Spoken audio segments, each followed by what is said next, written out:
আসসালামু আলাইকুম এভরিওয়ান। আপনাদের অনেকেরই প্রশ্ন থাকে যে কয়েল পাখিকে কি ফিড খাওয়াবেন বা কোন সময় কি ফিড খাওয়ানো হয়। তো অনেকেই আমাকে মেসেজে জিজ্ঞেস করেছিলেন কি ফিড খাওয়াতে হয়, কোন সময় কোন ফিড খাওয়াতে হয় কয়েল পাখিকে।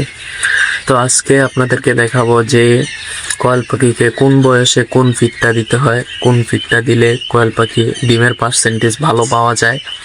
তো চলেন দেখাই। আজকে আমার পিছনেই দেখতে পাচ্ছেন, এই যে পিছনে দুইটা বস্তা আছে, দেখতেই পাচ্ছেন আমার পিছনে দুইটা বস্তা আছে। এই যে একটা হলো নারিশের কয়েল ফিড আর একটা হলো সোনালি স্টেটার কাজী ফিড। দেখতে পাচ্ছেন এই যে বস্তাটা, ভালোভাবে দেখে নিন। তো এই যে এই দুইটা ফিড কোন সময় কোন ফিডটা খাওয়াতে হয় আমি বলে দিচ্ছি। কয়েল পাখি যে সময় জিরো সাইজ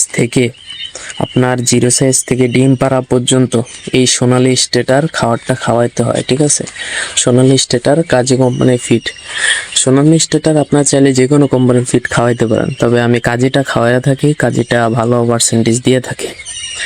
আর আপনার এটা হবে জিরো সাইজ থেকে ডিম পাড়া পর্যন্ত খাওয়াইতে থাকবেন। আর ডিম পাড়ার পর কয়েল পাখিকে খাওয়াইতে হবে এই যে এই নারিশ কোম্পানির এই যে এই খাবারটা। বস্তাটা ভালো করে দেখে নিন, এটার নাম হলো নারিশ, কোম্পানির নাম নারিশ, আর কয়েল ফিডের নাম হলো লেয়ার ফিড, দেখতে পাচ্ছেন। তো আমি এটার সাথে এটা 30% মিক্স করে খাওয়াই, অর্থাৎ এটা 70%, মানে এটা পুরো এক বস্তার সাথে এটা 30% অ্যাড হয়।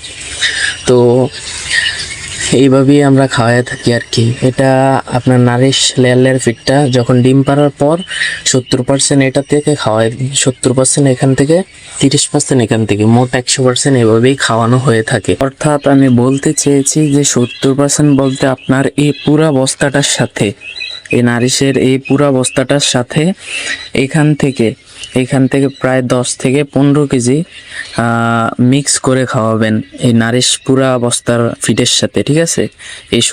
এই পুরা বস্তার 25 কেজি ফিডের সাথে এই সোনালি স্টেটার ফিডটা প্রথম 10 থেকে 15 কেজি মিক্স করে খাওয়াবেন এটার সাথে, তাহলে আপনার ডিমের পার্সেন্টেজটা ভালো আসবে। চাইলে এটা পরবর্তীতে কয়েক মাস পরে নাও খাওয়াতে পারেন, কিন্তু খাওয়াইলে ভালো হয় আর কি, পাখির ওজন কমে না আর পার্সেন্টেজও ভালো থাকে ডিমের। তো আমি সাধারণত এইভাবেই খাওয়াই থাকি, আপনারা চাইলে ট্রাই করে দেখতে পারেন।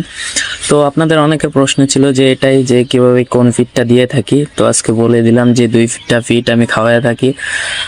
তো আশা করি ভিডিওটা ভালো লাগলে লাইক কমেন্ট শেয়ার দিয়ে পেজটা ফলো দিয়ে পাশে থাকবেন।